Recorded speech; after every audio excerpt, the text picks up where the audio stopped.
পরম প্রেমময় শ্রী শ্রী ঠাকুরের শ্রীচরণে কোটি কোটি প্রণাম জানায়। জগৎজননী শ্রী শ্রী বড় মায়ের শ্রীচরণে কোটি কোটি প্রণাম জানায়। পরম পূজ্যপাদ শ্রী শ্রী বর্দার শ্রীচরণে কোটি কোটি প্রণাম জানায়।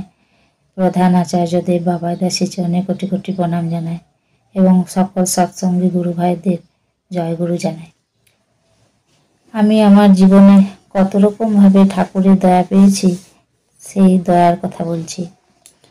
আমার গ্রামে বাড়ি ছিল। সঙ্গী সাথীদের সাথে খেলাধুলা করতে করতে ফড়িং ধরার নেশা হয়েছিল। সেই কারণেই আমার মুখে বিষের মতো কি হয়েছিল, কিছুতেই ছাড়ছিল না। এমন সময় আমার এক কাকু আসেন। কাকুর আমার বাবার রাজনে দীক্ষা নিয়েছিলেন এবং কাকু দেওঘর খুবই আসা যাওয়া করতেন। কাকু আমাকে দেখে বললেন, তুই শ্রী শ্রী বর্দাকে একখানা চিঠি লিখ, তিনি এর ঔষধ বলে দেবেন। আমি বললাম, কিভাবে লিখব, আমি জানি না। কাকু বললেন, আমি বলে দিচ্ছি, তুই লিখ, নিজে হাতে লিখ।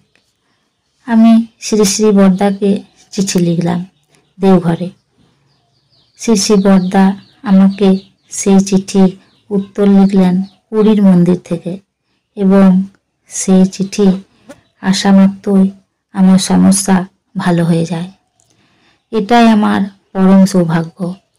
তিনি এভাবেই সকলকে দয়া করেন। তাকে ধরে থাকলে তার দয়া অনুভব করা যায়। তাই সবাই ঠাকুরকে নিয়ে চলুন, ভালো থাকবেন। বন্দে পুরুষোত্তম।